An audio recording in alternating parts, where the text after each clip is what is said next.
Hey, this is David and Marie Miller. And we are here again to talk to you about the National Association of Realtors Settlement Agreement. Now, last month we sort of told you the two things that are changing.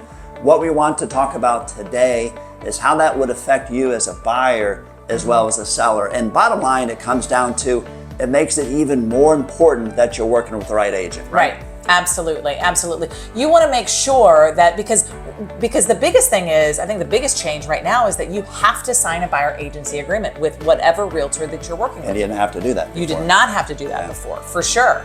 And so that buyer's agency agreement is going to tell what the working relationship is between the buyer and the buyer's agent, and what the compensation that the buyer is ultimately responsible for in the end.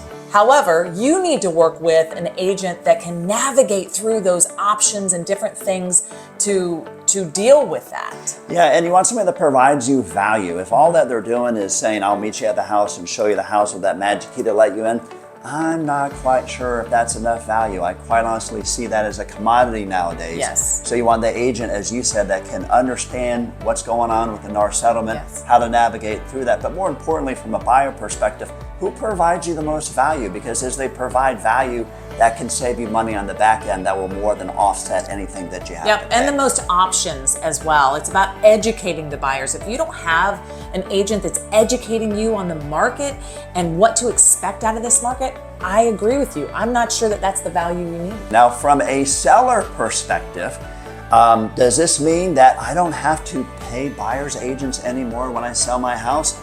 Well, newsflash here, you could do that. All right, for the past couple years, you could provide $1 if you wanted to. However, just like before, I don't know if that's your best option, because I know when we meet with sellers, their number one goal is they want to net the most amount of money. And the way to do that is to drive as much traffic as possible. You want everybody to want to show your house.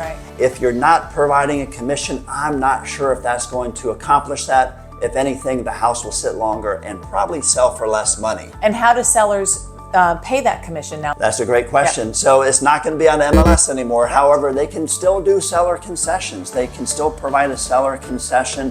Which is on the MLS. Yeah, which is on the MLS. It just can't be stated that it's for the real estate commission. But they can provide a seller concession, and that can be stated that it's going to be going towards the buyer's agent. Those are two of the big changes. The biggest thing is it's so important that you work with the right agent.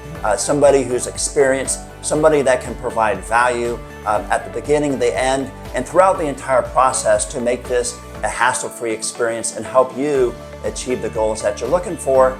And so if we can help you anyway, please let us know. We'd be glad to help you out and get you through this process.